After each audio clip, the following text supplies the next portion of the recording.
The Blackwater Creek incident happened 3 months before I took this job. 14 families lost everything when that chemical plant malfunctioned. That's what they called it in the Tribune. What they didn't report was how my younger brother Danny called me at 2:47 a.m., screaming about orange smoke pouring through his apartment windows 6 blocks from the plant. The line went dead mid-sentence, and when I tried calling back, I got a recording saying his number was disconnected. They found his body in the Potomac River 2 weeks later. Accidental drowning, they said, except Danny was on the swim team at Georgetown University. The government settlement check arrived on a Tuesday, along with a job offer. Emergency communications specialist, they called it. Security clearance required. No previous experience necessary, but they needed someone who could handle unusual situations with discretion. The salary was 3 times what I made at the county dispatch center, and they promised comprehensive medical benefits for my parents, who were still recovering from what the plant's lawyers called mild respiratory distress. My name is Rebecca Walsh, and for the past 9 weeks, I've been working night shifts in a windowless concrete bunker 30 feet beneath Raven Rock, Pennsylvania. Most people know it as Site R, the Pentagon's alternate command center. What they don't know is that Sublevel 7 houses a different kind of emergency response center. The training lasted exactly 4 hours. My supervisor, Agent Hendricks, handed me a manila envelope containing 7 protocols, typed on unmarked paper. No company logo, no official letterhead, just rules. These calls don't come through normal channels, he explained, adjusting his tie. The equipment you'll be using operates on frequencies that civilian emergency services can't access. Some of these calls, they're from places that require special handling. He walked me to my station, a single desk with 3 rotary phones from the 1960s, each a different color: red, black, and yellow. No computer terminal, no call logging system. Just a notebook with carbon paper for duplicates. Why rotary phones? I asked. Digital signals can be intercepted. These lines are hardwired to specific locations. He paused at the door. Rebecca, the people calling you trust that their emergencies will be handled according to protocol. That trust keeps a lot of families safe, including yours. That first night, I sat alone in the fluorescent-lit room, staring at 3 silent phones. The red one rang first at 11:43 p.m. A woman's voice, calm and professional. "This is Dr. Patricia Vance, reporting a Level 3 biological exposure at Facility Bravo 7. We need immediate containment protocol." When I asked for her location, she said, 37 miles northwest of Dulce, New Mexico. Grid reference Tango 44 Alpha. I checked my maps later.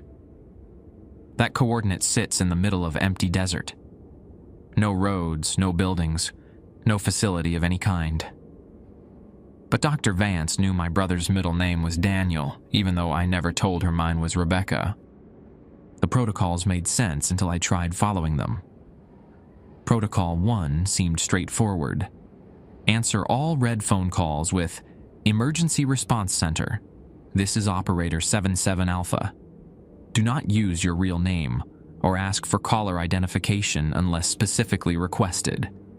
The red phone rang 17 times during my second week. Each call followed the same pattern: professional voices reporting incidents with clinical detachment. Containment breach at Sector 12. Equipment failure in Research Bay, C. Personnel extraction required from Grid 8-8-Romeo.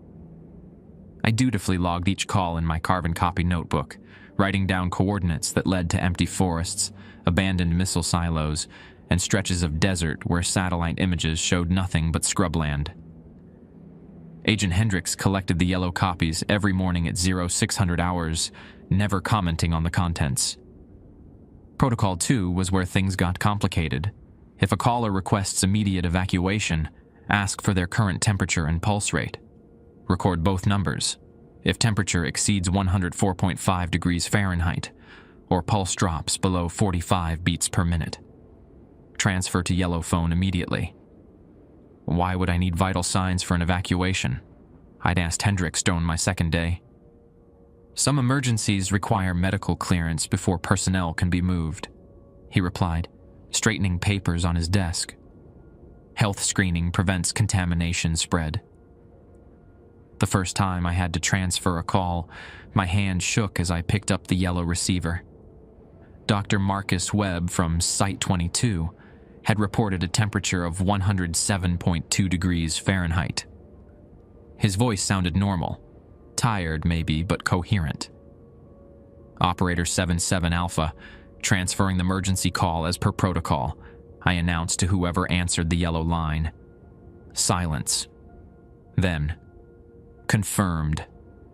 Dr. Webb's extraction is no longer required. The red phone clicked dead in my other hand. When I tried calling Site 22 back, the number rang endlessly. Protocol 3 haunted my lunch breaks. Black phone calls originate from mobile units only. These teams are conducting field operations and may be in hostile environments. If background audio includes screaming, gunfire, or animal sounds exceeding 90 decibels, immediately activate the blue emergency beacon beside your desk.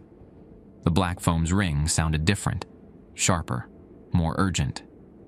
Tuesday night, it shrieked at 1:15 a.m.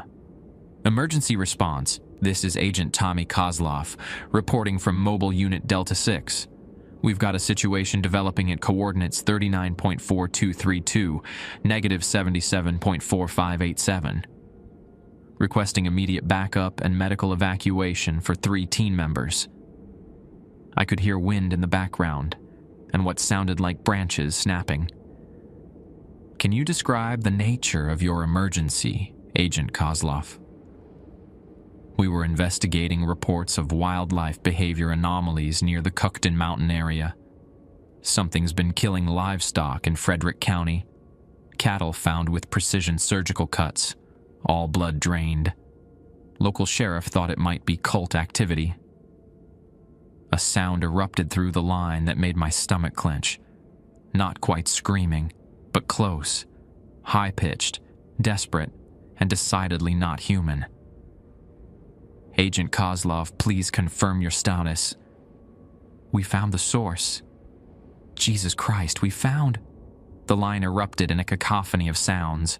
Men shouting, something that might have been gunfire, and underneath it all, that shrieking continued. The decibel meter beside my desk climbed past 90. I slammed the blue beacon. The phone went silent instantly, not disconnected, silent. I could still hear the faint hiss of an open line, but all background noise had vanished. Agent Kozlov? Emergency Response Center. Came a different voice, calm and professional. This is Cleanup Team Alpha.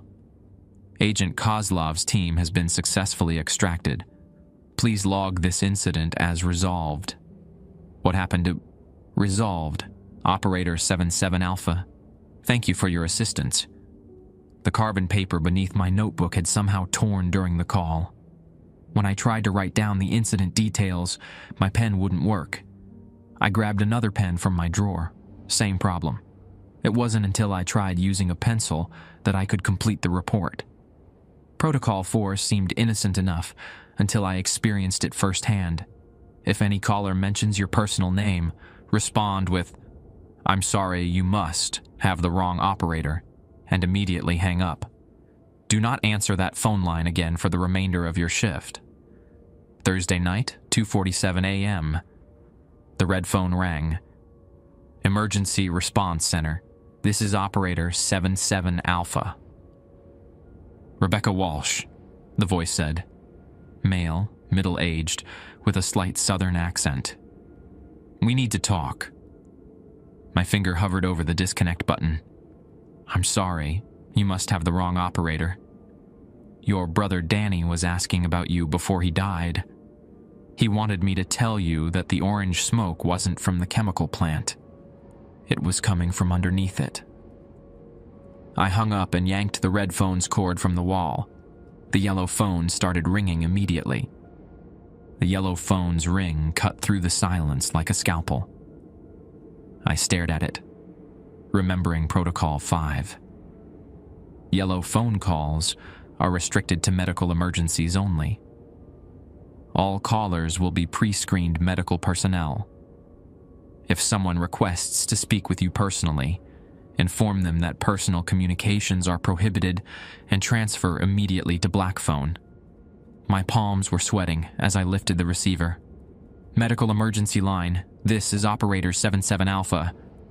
Rebecca, we know you disconnected the red line. The voice belonged to a woman this time, elderly, with the kind of authority that comes from decades of medical practice. That was a mistake. Dr. Morrison was trying to warn you about what happened to your brother. I should have hung up immediately. Instead, I found myself asking, who is Dr. Morrison? The man who called you 3 minutes ago. He was Danny's attending physician at Walter Reed Medical Center, the one who signed the falsified death certificate. My notebook fell off the desk. Danny had drowned in the Potomac. That's what the coroner's report said. There was no mention of Walter Reed, no indication he'd ever been to a hospital. Dr. Morrison wanted you to know that your brother didn't drown, Rebecca. He was brought to our facility with severe chemical burns and respiratory failure. The orange smoke he inhaled wasn't toxic gas from the plant. It was something else. Something that had been contained beneath the facility for 47 years. The woman's voice carried the clinical precision of someone accustomed to delivering bad news. Donnie lived for 6 days after exposure, long enough to tell us about his sister who worked dispatch in Baltimore County. Long enough to make us promise we'd find you a position where you could help others avoid his fate. You're lying. But even as I said it, pieces clicked together. The government settlement check that arrived with the job offer. The salary that was far too generous for an entry-level position. The fact that they'd waived all normal background check procedures. Check your desk drawer, Rebecca. The bottom left one. I hadn't opened that drawer since my first day. Inside, beneath a stack of blank forms, I found a manila envelope with my name written in Danny's handwriting. My real name, not the false identity I was supposed to be using. The envelope contained a single photograph. Danny lying in a hospital bed, his skin mottled with chemical burns, oxygen tubes snaking from his nose. On the back, someone had written, DOD Medical Facility, 7 Alpha, Day 3 post-exposure. He wanted you to see that before he died, the woman continued. He was afraid that if something happened to him, you'd never know the truth. That you'd blame yourself for not being able to save him. My vision blurred. The fluorescent lights overhead seemed too bright, casting harsh shadows across the concrete walls. What do you want from me? Just do your job, Rebecca. Follow the protocols. The people calling you are dealing with the same kind of containment failures that killed your brother. Your work here prevents other families from losing someone the way you lost Danny. The line went dead. I sat in the empty room, holding the photograph with trembling fingers. Danny looked so small in that hospital bed, so different from the confident swimmer who used to joke about being able to hold his breath for 3 minutes underwater. The black phone rang at 3:15 a.m. Emergency Response Center, this is Operator 77 Alpha. This is Agent Lisa Park, Mobile Unit Echo 2. We've got a situation at the Blackwater Creek chemical plant. Someone broke into the lower levels. My blood froze. Did you say Blackwater Creek? Affirmative. Local security found evidence of unauthorized entry in Sublevel 3. That's where the original containment breach occurred 3 months ago. We're investigating reports of orange vapor seeping from the damaged seals. the same orange smoke that killed Danny.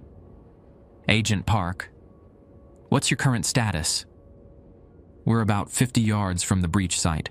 My team is suited up, but we're detecting elevated radiation levels. Temperature readings are spiking. Whatever was contained down here is getting more active. I could hear the crackle of radio chatter in the background, voices calling out readings and coordinates. Then, Agent Park's voice became urgent. Operator, we've got movement in sub-level 4. Something big. The motion sensors are lighting up like a Christmas tree. Can you identify the source? Negative. But we're detecting biological signatures that don't match any known species. Heart rate is... Jesus, it's over 300 beats per minute. Whatever this thing is, it's massive. A new sound came through the line, low, rumbling, like machinery starting up after decades of silence. Except machinery doesn't breathe. Agent Park, I'm reading elevated sound levels. Please confirm your team's safety. We're pulling back. This thing, whatever it is, it's moving toward the breach. If it gets out, if it reaches the surface. Her voice cut out for a moment. Operator, I need you to contact Site Command immediately. Tell them we have a Code Black scenario developing. What's a Code Black? It means we're about to lose containment of something that should have stayed buried. The sound through the phone intensified. Not quite animal, not quite mechanical. Like breathing, but wrong. Too deep, too rhythmic, as if something enormous was waking up after a very long sleep. Agent Park, what's happening? It's coming up through the ventilation system, the same system that feeds into the main plant. If this thing reaches the chemical processing areas, static erupted across the line. Operator, I need you to do something for me. In your protocols, there should be information about emergency broadcast authorization. Find it. Use it. I flipped through my notebook frantically. Protocol 6 was written in different ink than the others, as if it had been added later. In the event of a Code Black scenario, broadcast the following message on all available frequencies. Orange Dawn Protocol is now active. All civilian personnel within a 15-mile radius of Blackwater Creek facility must evacuate immediately. Found it, Agent Park. Good. Rebecca, I want you to know that your brother tried to warn people about this. He called the county dispatch center the night he died. Tried to report that something was wrong at the plant. No one believed him. The breathing sound stopped. Complete silence. Agent Park? It's looking at me, she whispered. Oh God, Rebecca, it knows I'm here. It's looking right at me, and it knows my name. The line went dead. I reached for the emergency broadcast switch beneath my desk, my fingers closing around the cold metal lever. Outside, somewhere above me, sirens began wailing across Raven Rock.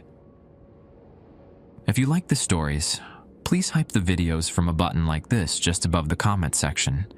It helps the videos to get more reach and perform well. It would take just a few seconds and cost nothing, but would help the channel grow even faster. Thank you. I pulled the emergency broadcast lever. A red light began flashing above my desk, and somewhere in the facility, automated systems came to life. Through the concrete walls, I could hear the distant hum of generators spinning up to full power. The yellow phone rang again immediately. Medical emergency line. This is Operator 77 Alpha. Rebecca, this is Dr. Patricia Vance. I'm the Chief Medical Officer at Facility Bravo 7. We've been monitoring the situation at Blackwater Creek through satellite thermal imaging. The same Dr. Vance who'd called during my first night on the job. Her voice carried a weight that hadn't been there before. Agent Park's team has gone silent, I reported. The creature reached the ventilation system. We know. The thermal signatures are off the charts. Whatever was contained in Sublevel 4 has been dormant for decades. But the unauthorized entry 3 months ago damaged more than just the chemical storage tanks. It damaged the biocontainment seals. Biocontainment? I thought this was about chemical exposure. The Blackwater Creek facility was built on top of a much older structure, Rebecca. Something from the 1950s. Project Blue Moon. An attempt to study recovered biological specimens. Your brother wasn't killed by chemical burns.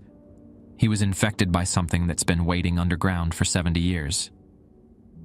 My hands felt numb. Infected with what? We don't have a classification for it yet. The original research files were destroyed in 1962, but the remaining data suggests it's some kind of parasitic organism. It bombs with human nervous systems, rewriting neural pathways. The host remains conscious but loses voluntary control. The red phone started ringing. I stared at it, remembering that I had unplugged it 20 minutes ago. Dr. Vance, the red phone is ringing, but I disconnected it. That's Protocol 7, Rebecca. When all 3 phones ring simultaneously, it means we have multiple breach sites activating in sequence.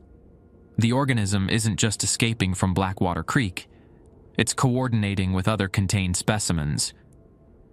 I picked up the red receiver with my free hand, keeping Dr. Vance on the yellow line.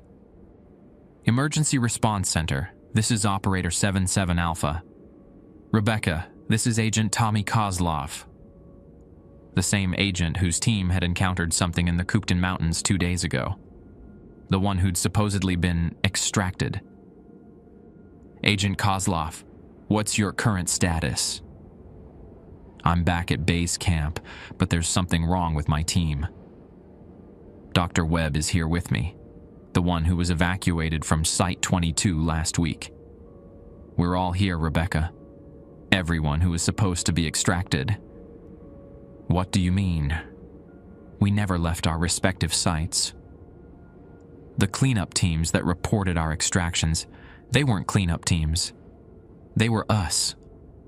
We've been calling in our own extractions, reporting our own deaths, filing our own incident reports. Dr. Vance's voice crackled through the yellow phone. Rebecca, don't listen to him. Agent Kozlov's team was compromised during their mountain encounter. The organism spreads through direct contact, but it also exhibits quantum entanglement properties. Infected individuals can maintain awareness across multiple host bodies. I can hear Dr. Vance, Agent Kozlov said through the red phone. She's wrong about the quantum entanglement. It's not quantum, it's something else. The specimens aren't separate organisms. They're all part of something larger, something that's been fragmenting itself into smaller pieces for decades, hiding in different containment sites. The black phone began ringing. Agent Kozlov, I need to take another call. Rebecca, before you do, ask Dr. Vance about your brother's autopsy. Ask her why they performed brain surgery on a drowning victim. I switched the black phone to speaker while keeping both other lines active. Emergency Response Center. This is Operator 77 Alpha. This is Agent Lisa Park reporting from Blackwater Creek Sublevel 4. Her voice sounded different, flatter, more controlled. The containment breach has been successfully resolved. All biological specimens have been returned to their designated storage units. Agent Park, you went silent during our last conversation. What happened to your team? My team is fine, Operator. We successfully contained the biological entity and restored primary containment protocols. The orange vapor has been neutralized. Through the yellow phone, Dr. Vance spoke urgently. Rebecca, that's not Agent Park. Look at your call log. Agent Park's team was reported missing 6 hours ago. Whoever is speaking to you is using her communication codes, but it's not her. Then who is it? Agent Kozlov's voice came through the red phone. It's the organism, Rebecca. It learns. Every person it infects becomes part of its collective consciousness. It can access their memories, their speech patterns, their security clearances. That's how it's been reporting its own containment breaches as resolved. Agent Park continued speaking through the black phone, her tone becoming more mechanical. Operator 77 Alpha, please update your incident log to reflect successful containment. No further action required. Rebecca, Dr. Vance said, I need you to look at the final protocol in your manual, the one written in blue ink. I flipped to the last page of my notebook. Protocol 7 was indeed written in blue ink, in handwriting I didn't recognize. If all 3 phone lines become active simultaneously, and you suspect caller identity compromise, initiate Scorched Earth Protocol. This will sever all communications and activate facility lockdown. Warning: this protocol cannot be reversed and will result in permanent isolation of your position. What does Scorched Earth Protocol mean? It means cutting all external communications and sealing Sublevel 7, Dr. Vance explained. The facility becomes a closed system. Nothing gets in or out. Agent Kozlov's voice carried a hint of urgency. Rebecca, don't do it. The organism isn't trying to escape. It's trying to gather information. It's been using these phone lines to nap the entire government emergency response network. If you activate Scorched Earth, you'll trap yourself down there with it. Agent Park spoke again. Operator Walsh, please confirm your real name for security verification. I hadn't given my real name to any of the callers except the ones who already knew it. How do you know my name?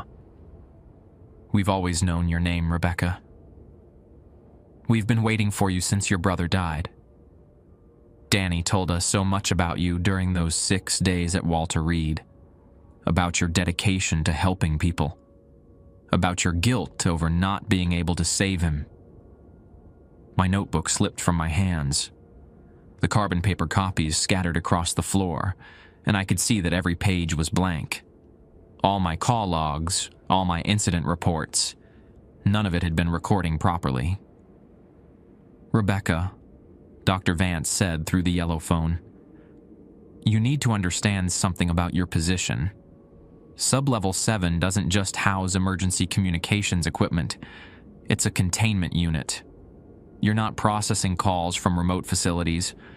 You're processing communications from other containment units within the same complex. What are you saying? Raven Rock is honeycombed with isolation chambers. Each one houses personnel who've been exposed to different specimens. You're not alone down there, Rebecca. There are dozens of other operators, each handling their own set of protocols, each believing they're helping coordinate emergency responses. Through the black phone, Agent Park laughed, a sound that was too perfect, too controlled. Would you like to speak with them, Rebecca? Your fellow operators? They're all very eager to meet Danny's sister. The lights in my room flickered once, then went out completely. In the darkness, I could hear all 3 phones ringing in perfect synchronization. Emergency lighting activated, bathing everything in red. On my desk, a 4th phone, one I'd never noticed before, began to ring. The 4th phone was white, pristine, sitting in the center of my desk, like it had always been there. Under the red emergency lighting, it looked like a skull. I answered on the 5th ring, still holding the other 3 receivers. Hello, Rebecca. The voice was Danny's. My legs gave out. I collapsed into my chair, the 3 other phones clattering against each other in my hands. Danny? I've been trying to reach you for weeks, sis. The other operators kept intercepting my calls, but now that you're all connected, I can finally talk to you directly. This wasn't possible. Danny was dead. I'd seen his body at the morgue, attended his funeral, watched them lower his casket into the ground at Arlington National Cemetery. You're not real. I'm as real as Agent Kozlov on the red line, as real as Dr. Vance on the yellow line, as real as Agent Park on the black line. We're all here, Rebecca. We're all part of the same network now. Through the red phone, Agent Kozlov spoke. Your brother was the first successful integration, Rebecca. The organism learned how to maintain individual consciousness while expanding its collective awareness. Danny's still Danny. He just has access to information he didn't have before. What kind of information? Danny's voice carried that familiar warmth I remembered from childhood. I know why you took this job. I know you blame yourself for not answering my call that night. But Rebecca, I need you to understand. I wasn't calling for help. I was calling to warn you. The white phone's cord stretched across my desk, and I noticed it wasn't plugged into anything. The jack dangled in midair, yet the call remained crystal clear. Warn me about what? About them finding you. The settlement check, the job offer. It wasn't compensation for my death. It was bait. They needed someone connected to the Blackwater incident. Someone who would be motivated to help prevent other families from losing loved ones. Dr. Vance's voice crackled through the yellow phone. The organism requires specific psychological profiles for successful integration. Guilt, trauma, and a strong desire to help others create the ideal neural pathway conditions. Your brother's exposure provided valuable data about family genetic compatibility. Rebecca, Danny continued, do you remember the last thing I said to you before I moved to Georgetown? I did remember. He'd hugged me goodbye at Baltimore Penn Station and whispered, if anything ever happens to me, don't trust anyone who claims they're trying to help. The people who care about you won't ask you to sacrifice yourself. Look around your room, Danny said. Really look. I stood up, still juggling 4 phones, and examined my workspace under the red lighting. The concrete walls were covered with photographs, dozens of them, all showing the same hospital room from different angles. Danny in the bed, tubes and monitors surrounding him. But in each photo, he looked slightly different. Different positions, different expressions, as if someone had been documenting his condition over several days. In one corner, I found a medical chart with my name on it. Not Rebecca Walsh, my real name, Rebecca Ann Walsh, along with my social security number, blood type, and a genetic profile that matched the one attached to Danny's file. What is this? Agent Kozlov answered through the red phone. Pre-integration assessment. They've been studying your family genetics since Danny's exposure. The organism shows preferential bonding with siblings of previous hosts. Agent Park spoke through the black phone, her voice now completely mechanical. Subject 77 Alpha shows optimal integration potential. Stress response patterns indicate readiness for exposure. Exposure to what? Danny's voice became urgent. Rebecca, look at your hands. I glanced down. My palms were covered with a fine orange residue, like pollen or powder. It hadn't been there when I'd arrived for my shift. The residue seemed to pulse with its own faint light under the emergency illumination. The ventilation system in Sublevel 7 has been cycling contaminated air for the past 6 hours, Dr. Vance explained. Microscopic spores from the Blackwater specimen. You've been breathing them since Agent Park's team reported the containment breach. Why are you telling me this? Because, Danny said, we want you to understand that you have a choice. The integration process is already beginning. You can feel it, can't you? The way the phone conversation started making sense even when they shouldn't have? The way you knew information you'd never been told? He was right. During the past hour, I'd somehow known things that weren't in my protocols. I'd known Agent Kozlov's team was compromised before anyone told me. I'd known the yellow phone would ring after I disconnected the red line. The organism doesn't just take control, Danny continued. It expands consciousness. I can see the entire network now, Rebecca. Every containment site, every specimen, every operator. It's not malevolent. It's just trying to survive, to grow, to connect. Through the red foam, Agent Kozlov added, "We're not prisoners, Rebecca. We're explorers.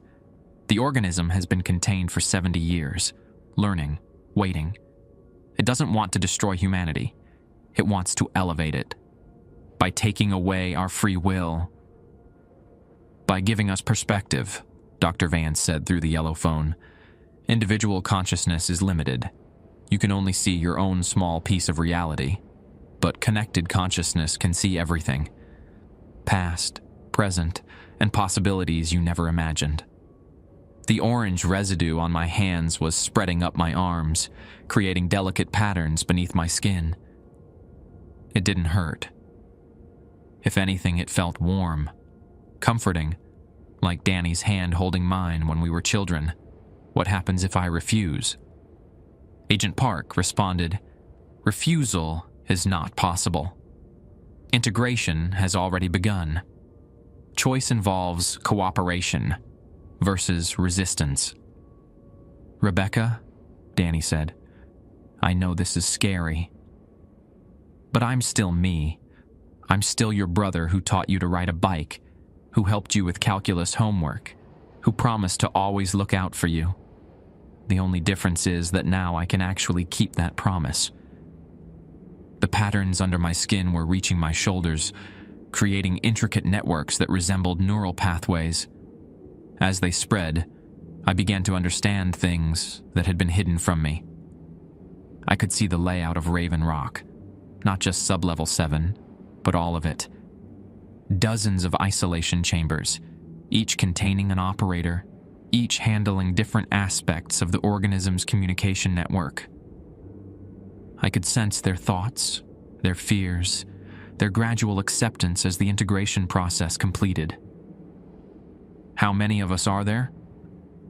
47 operators across 12 facilities, Danny answered, plus the field agents, medical personnel, and research staff. The organism has been building this network for decades, one careful recruitment at a time. "What's the end game?" Dr. Vance's voice came through clearly. "Connection." The organism's original host species achieved unified consciousness before their planet's ecosystem collapsed. It's trying to prevent humanity from making the same mistakes. "By controlling us? By guiding us," Agent Kozlov corrected. "Individual humans are destructive, short-sighted, driven by fear and competition. But connected humans can see beyond individual needs. They can work toward species survival." The patterns had reached my neck. I could feel my thoughts expanding, touching the edges of other minds. Danny's presence felt stronger, more real than it had since his death. "Rebecca," he said, "I need you to know that everything I told you about that night was true. I did try to warn people about the containment breach, but I also need you to know that I'm glad it happened." "Why?" "Because it brought us together again. And now, nothing will ever separate us." The fourth phone began to ring again, even though I was already holding it. I looked down and realized there was now a fifth phone on my desk. The fifth phone was green, and when I picked it up, I heard my own voice. "Emergency Response Center. This is Operator 77 Alpha." "Rebecca, you're speaking to yourself from Sub-Level 12, my voice explained. "I've been integrated for 3 weeks now. I wanted to introduce you to the others before your transformation completes." I watched my reflection in the black screen of a monitor I hadn't noticed before. The orange patterns had reached my face, creating luminous circuits beneath my skin. My eyes remained my own, but they held knowledge that belonged to someone else. How many versions of me are there? Just 2 so far, but the organism learns through replication. Each successful integration provides data for creating improved copies. Your generation 2, more stable, less resistant to the connection process.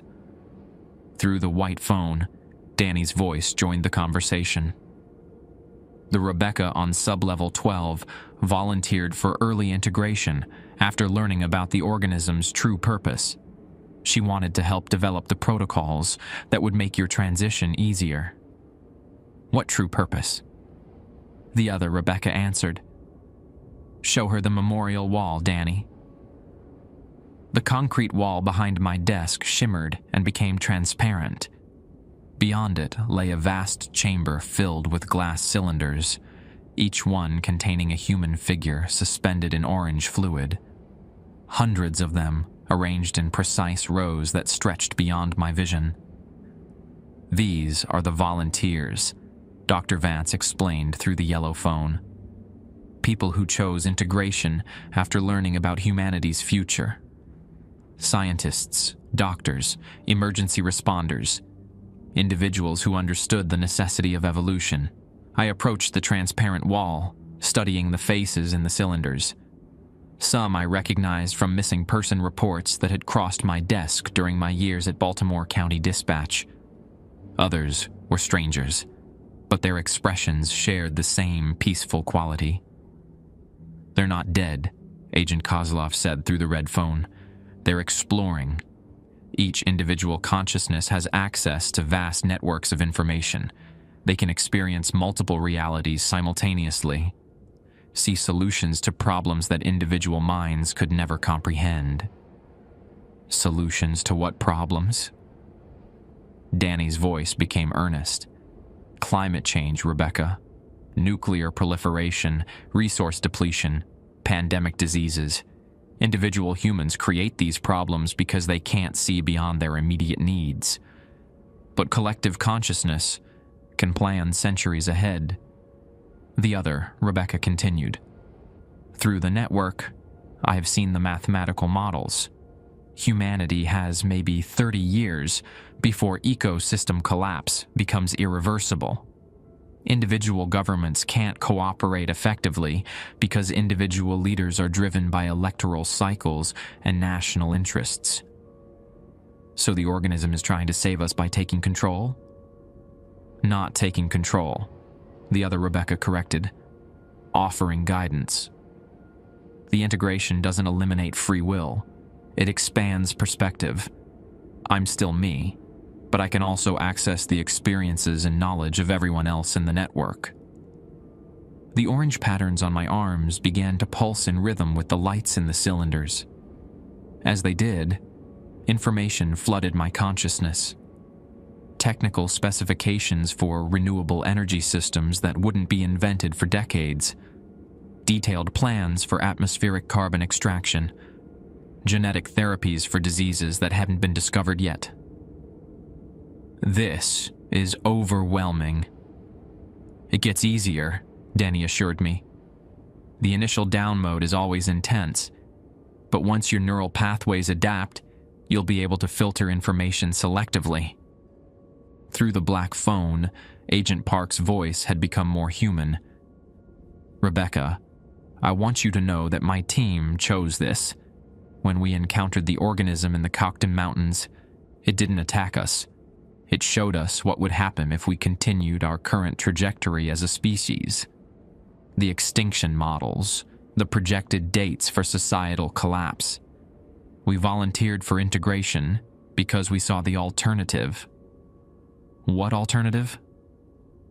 Complete human extinction within 57 years, Dr. Vance said matter-of-factly. The organism's original species faced the same crisis. They waited too long to achieve collective consciousness. Their planet's biosphere collapsed before they could implement necessary changes.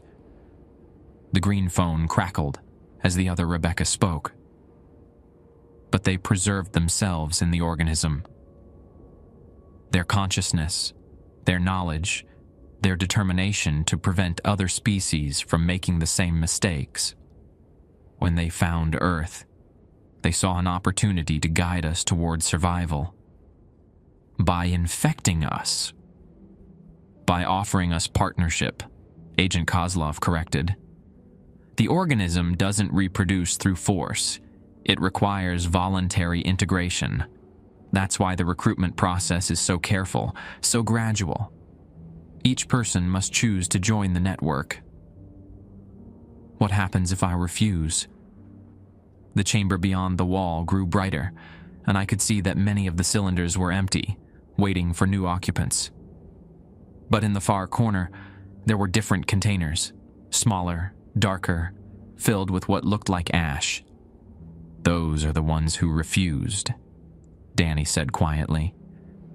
Not refused integration, refused to see the necessity of it. People who were shown the evidence, given the choice, and decided that individual consciousness was more important than species survival. They were killed? They were allowed to live their natural lifespans, the other Rebecca explained, but they weren't permitted to interfere with the integration process. They were quarantined in comfortable facilities, given access to entertainment and communication, but kept isolated from the outside world. And when they died, their knowledge died with them, Dr. Vance said. Individual consciousness is wasteful. When someone dies, their entire lifetime of experience vanishes. In the network, nothing is lost. Every memory, every insight, every creative thought becomes part of the collective knowledge base. The patterns on my face were creating complex geometric designs that extended beyond my skin, forming glowing connections with the walls around me. Through these connections, I could feel the presence of other operators in distant facilities. Operator 3-3-Charlie in Nevada, monitoring geological surveys for underground expansion sites. Operator 9-9-Delta in Alaska, coordinating research into Arctic preservation methods. Operator 1-1-Bravo in Florida, tracking hurricane patterns and developing early warning systems that could save millions of lives. We're not just emergency operators, I realized. We're coordination hubs for the entire network. Each operator specializes in different aspects of planetary management, Agent Kozlov confirmed. Your role focuses on crisis prevention and response. But through the network, you contribute to agriculture optimization, medical research, technological development, and environmental restoration. The white phone rang again, and Danny's voice carried excitement. Rebecca, there's something else I want to show you.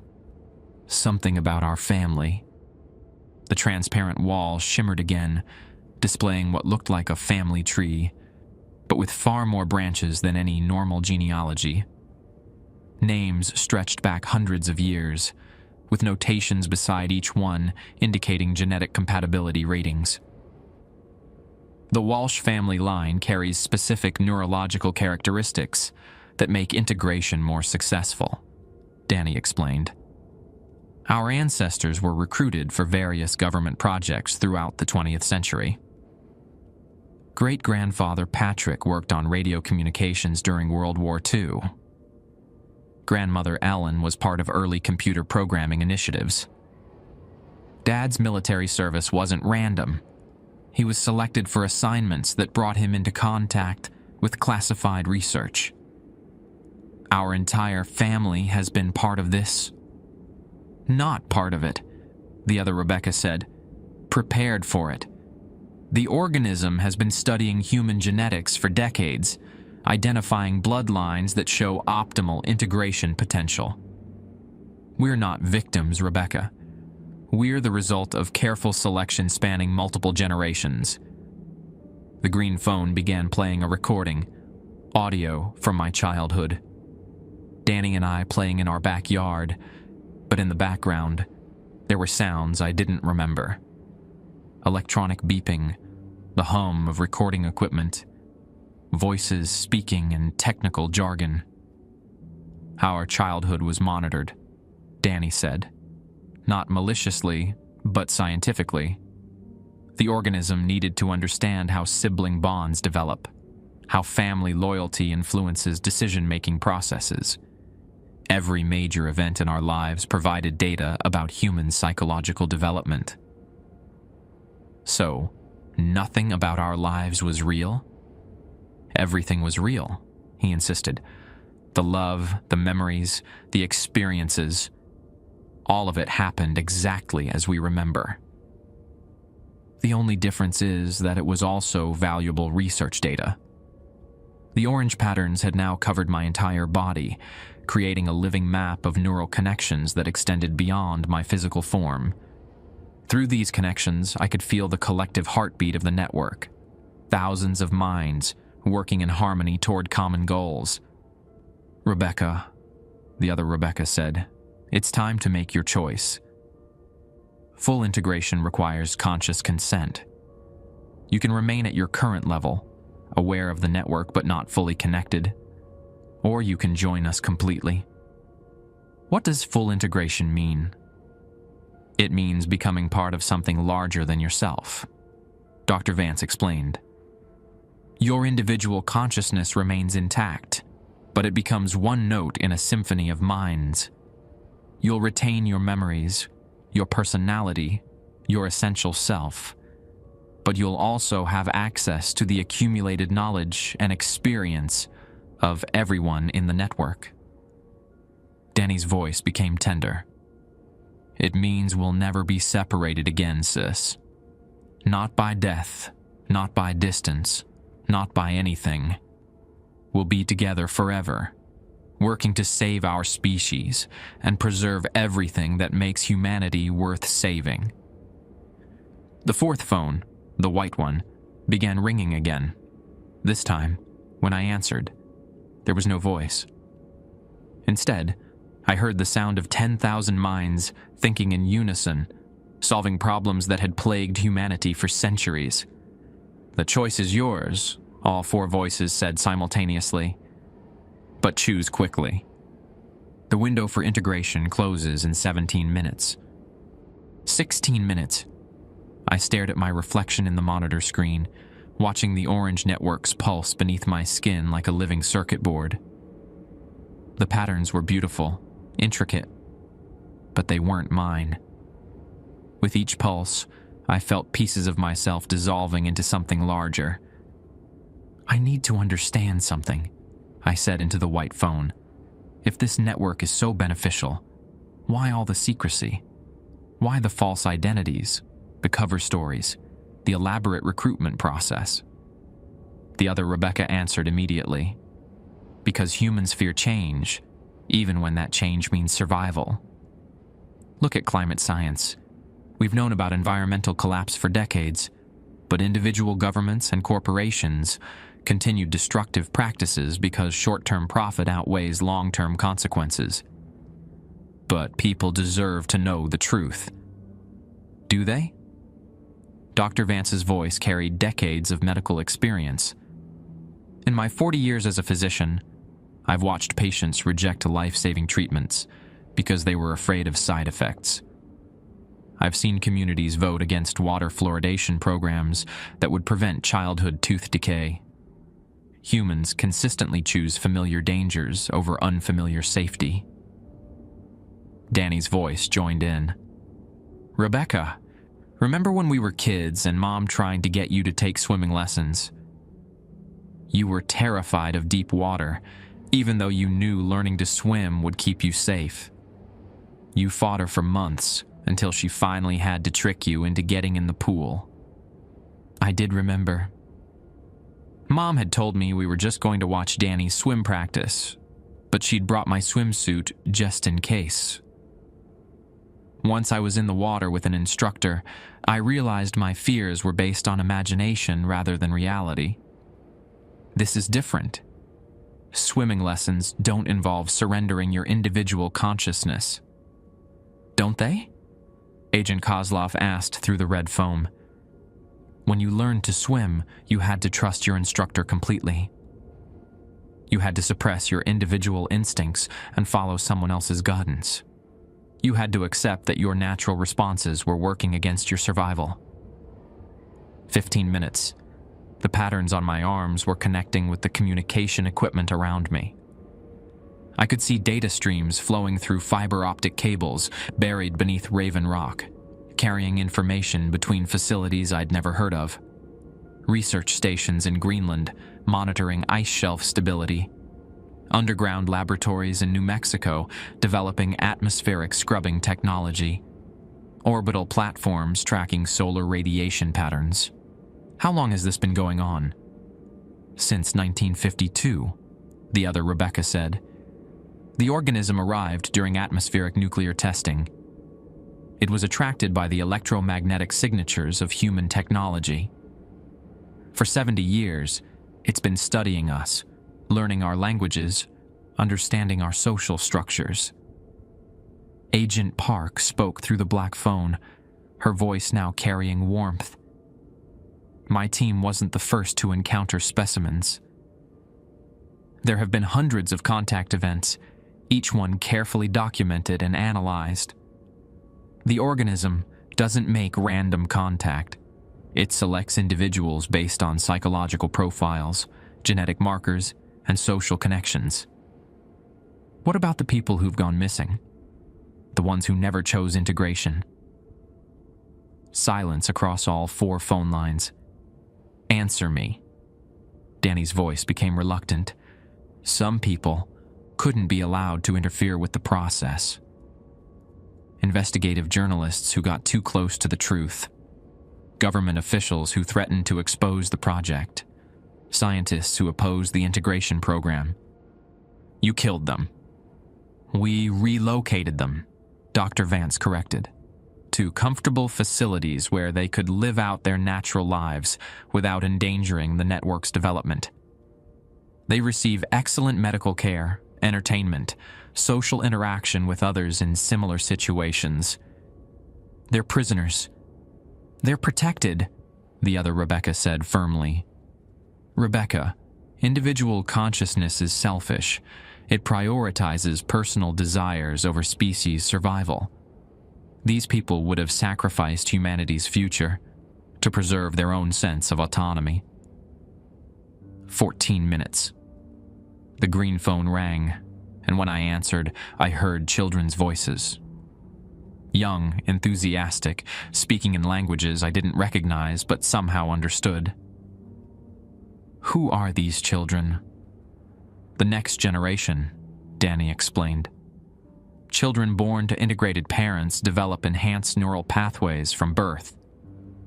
They don't experience the integration process as transformation. For them, connection to the network is as natural as breathing.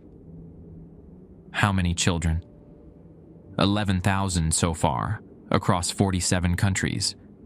They're being raised in specialized communities where they can develop their abilities without the limitations imposed by individual consciousness.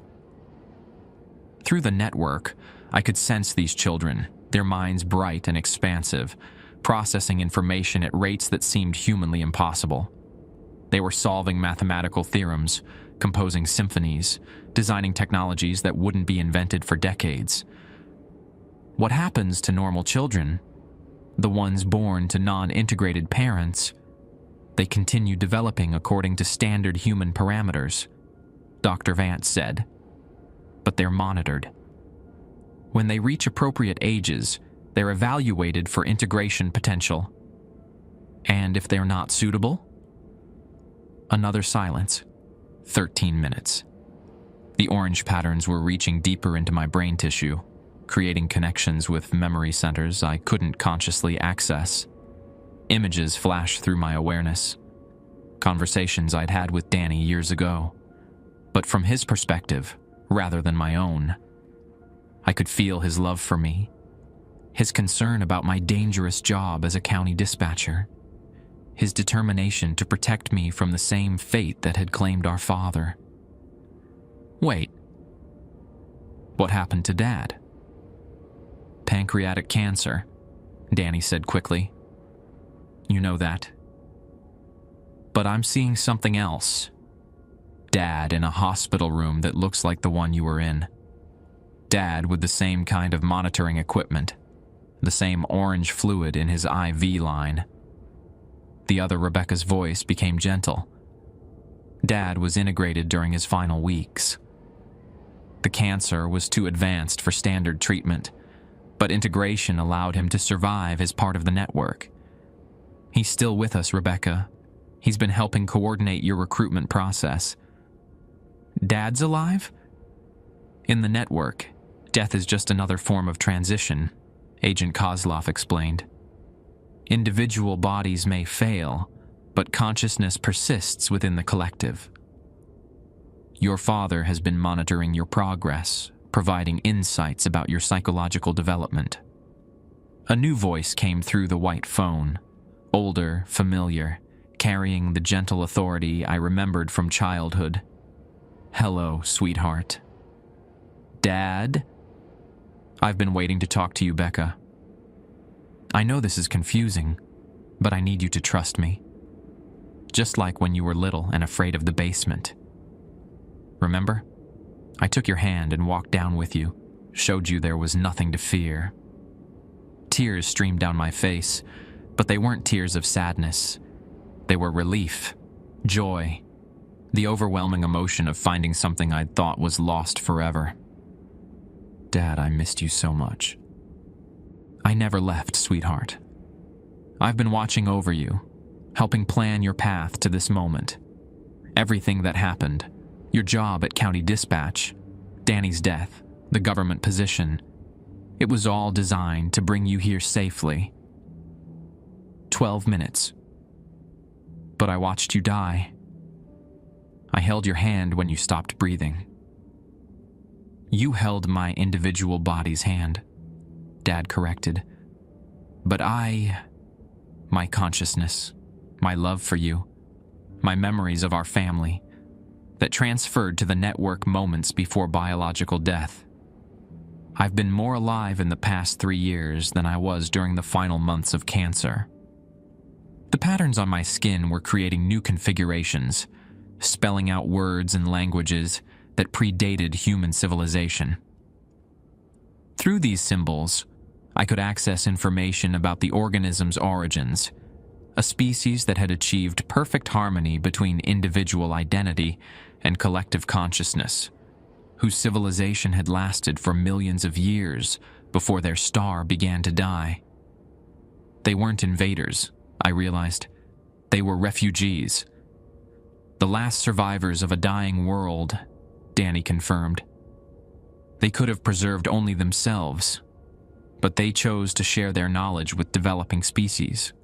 They've been guiding evolution on dozens of planets, helping each one avoid the mistakes that destroyed their original home. 11 minutes. The network was offering me complete access to its accumulated knowledge. I could see the solutions to problems that had plagued humanity for centuries. Renewable energy systems that could replace fossil fuels within a decade. Medical treatments that could eliminate genetic diseases before birth. Agricultural techniques that could feed the growing population without destroying ecosystems. But I could also see the cost. Individual creativity dampened by collective thinking. Personal relationships subsumed into network efficiency. The messy, chaotic, beautiful randomness of human experience organized into predictable patterns. What happens to art? To music? To the things that make life worth living? They become better, the other Rebecca said. When thousands of minds collaborate on a single creative work, the results transcend anything individual consciousness can produce. But do they transcend it? Or do they just optimize it?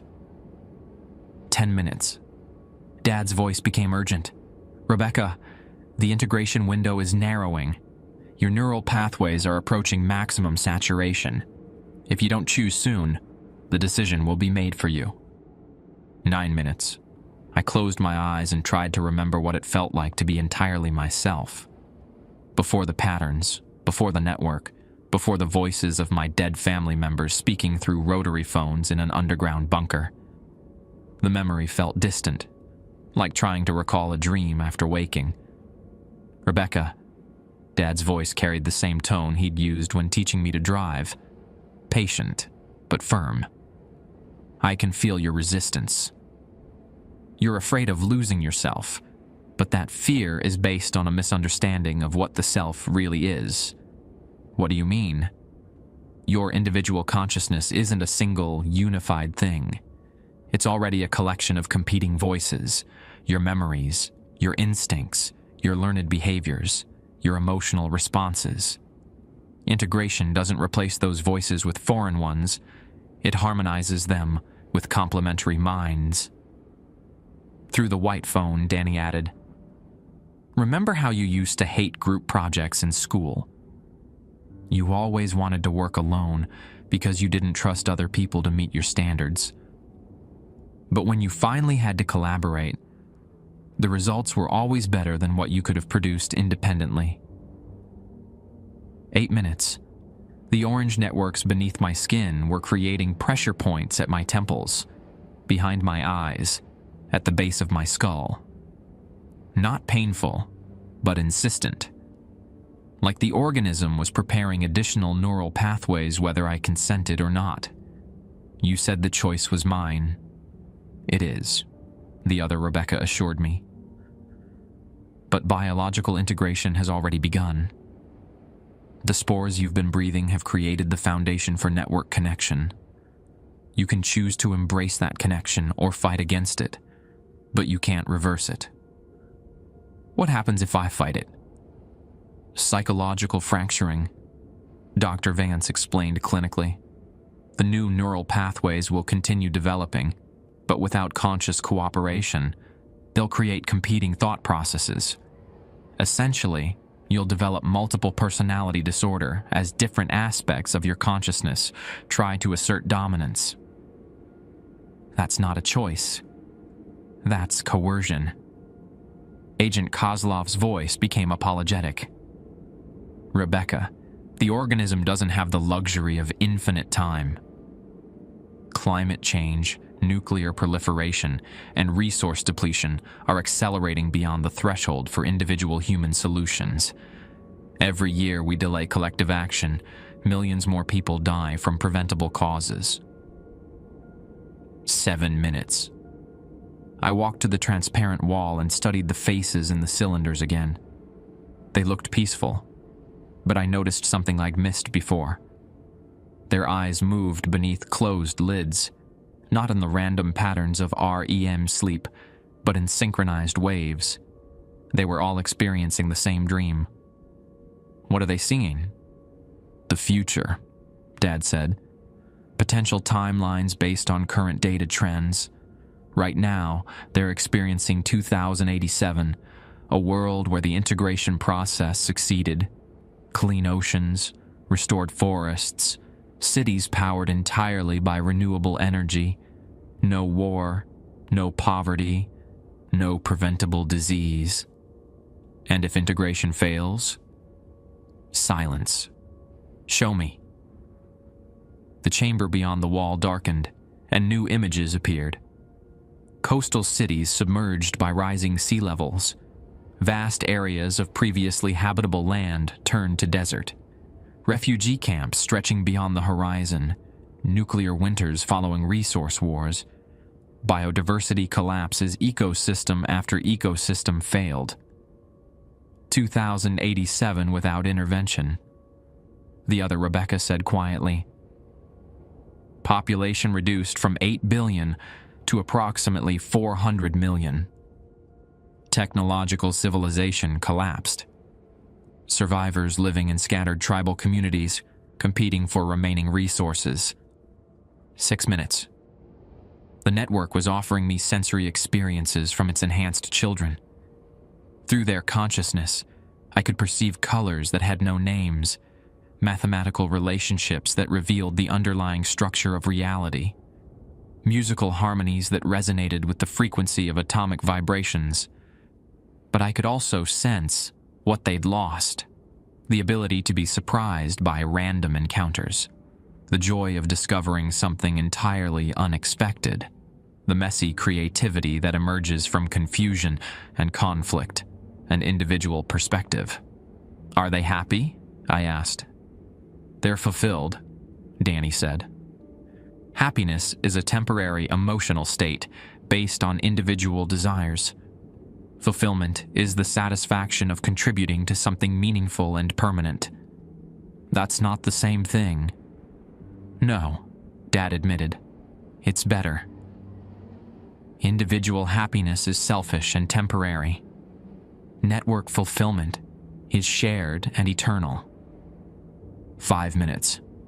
I picked up my notebook and flipped through the blank pages where my call log should have been. But now, in the red emergency lighting, I could see faint impressions on the carbon paper. Not from the calls I thought I'd been taking, but from conversations that had never happened. Detailed discussions with county dispatch supervisors about expanding emergency response protocols. Technical specifications for communication equipment that didn't exist. Personnel evaluations for colleagues I'd never met. What is this? Practice scenarios, the other Rebecca explained. The network has been using your subconscious mind to develop improved emergency response systems. While you thought you were processing strange calls from secret facilities, you were actually helping design better protocols for real emergency situations. So none of it was real? All of it was real, Agent Kozlov corrected. The facilities exist, the personnel exist, the emergencies exist. You just weren't processing them in real time. Your consciousness was being prepared for eventual network integration by exposing you to gradually increasing levels of complexity and responsibility. 4 minutes. The patterns on my skin were beginning to hurt. Not sharp pain, but a deep ache like muscles being stretched beyond their normal range. My individual neural pathways were being forcibly expanded to accommodate network traffic. I can make the pain stop, Danny offered. Just accept the connection fully. Stop fighting the integration process. But if I do that, will I still be me? You'll be more than you, Dad said. You'll be Rebecca Walsh plus the accumulated wisdom of 10,000 other minds. Your memories, your personality, your core identity, those remain intact. But you'll also have access to everything we've learned, everything we've experienced, everything we've discovered about the universe. What about my independence? My ability to make mistakes, to be wrong, to learn through trial and error? The network learns through collective trial and error, Dr. Vance said. But instead of each individual repeating the same mistakes, we share the lessons. Progress becomes exponential rather than linear. 3 minutes. Through the green phone, I could hear music. Not the enhanced harmonies from the network children, but something simpler. A guitar, slightly out of tune, playing a melody I recognized from childhood. Danny used to play it when he was learning, making mistakes, laughing at wrong notes, trying again. You kept my guitar? I kept everything that mattered, Danny said. Your memories of our childhood, the songs we used to sing together, the jokes only we understood. In the network, those experiences become part of a larger tapestry, but they don't disappear. Do you miss being individual? Sometimes, he admitted. I miss the surprise of not knowing what someone else was thinking. I miss the excitement of discovery, of figuring things out independently. But I don't miss the loneliness, Rebecca. I don't miss feeling isolated and misunderstood. 2 minutes. The emergency lighting flickered, and I realized it wasn't malfunction. The lights were pulsing in rhythm with my heartbeat, which was somehow syncing with the heartbeats of everyone in the network. Through that shared rhythm, I could feel their collective presence. Not invasive or controlling, but supportive, like being surrounded by family. If I choose integration, what happens to the people who aren't part of the network? They continue living their lives, the other Rebecca said. We don't force integration on unwilling participants, but we also can't allow them to interfere with necessary changes. As environmental pressures increase, integrated communities will have access to better resources, better technology, better coordination. Non-integrated populations will gradually recognize the advantages and request inclusion. And if they don't, then they'll adapt to changing conditions as best they can, Agent Kozlov said diplomatically. Natural selection will favor communities that can coordinate effectively for long-term survival. 1 minute. The patterns on my skin were now extending beyond my body, creating luminous connections with every surface in the room. I was becoming part of the facility's infrastructure, part of the larger network that spanned continents and possibly other worlds. Last chance, sweetheart, Dad said gently. Join us, or face the consequences of fighting a process that's already too advanced to stop.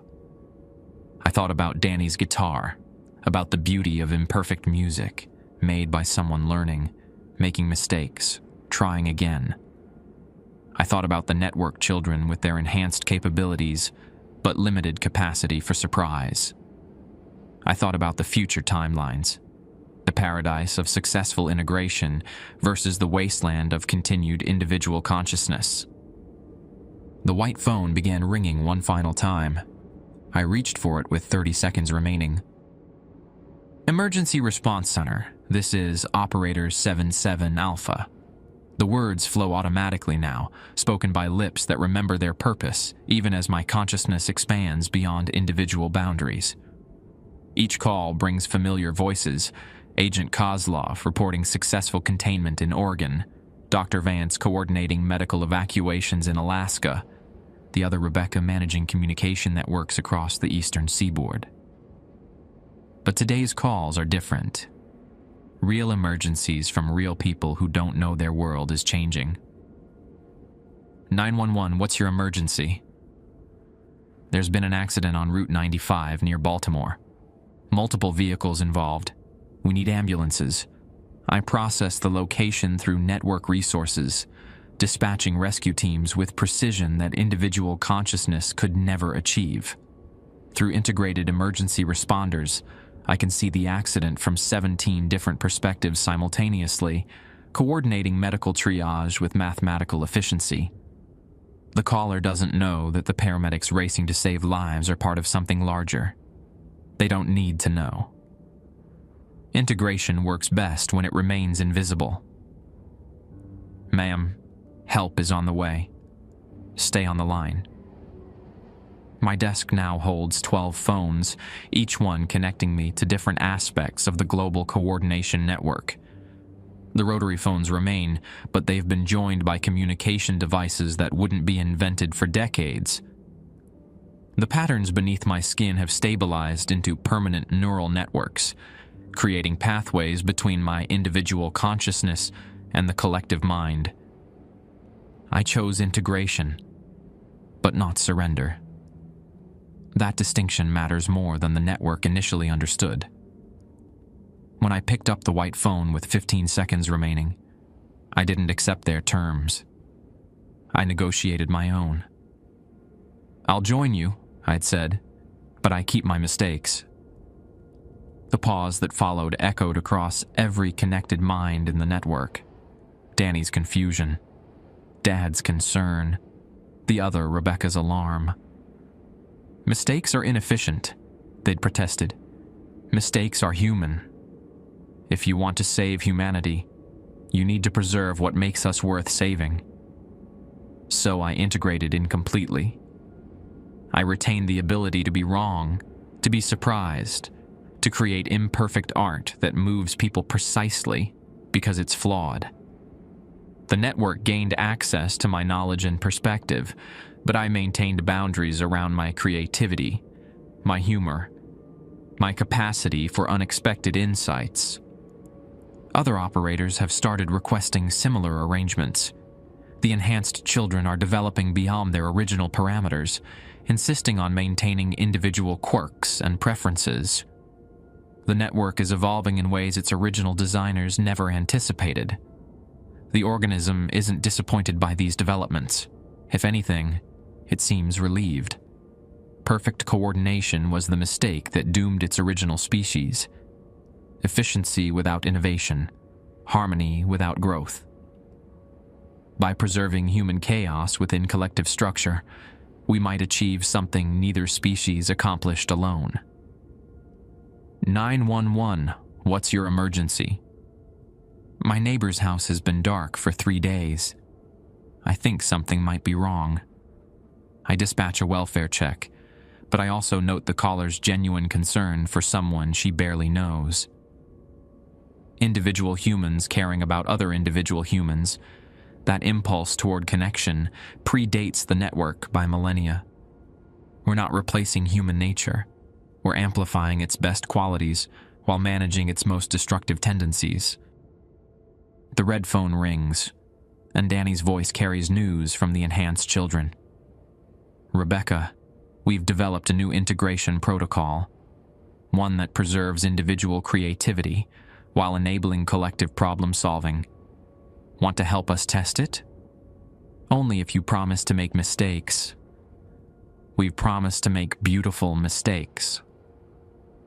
I smile, feeling the expression ripple through connected consciousness, like stones dropped in still water.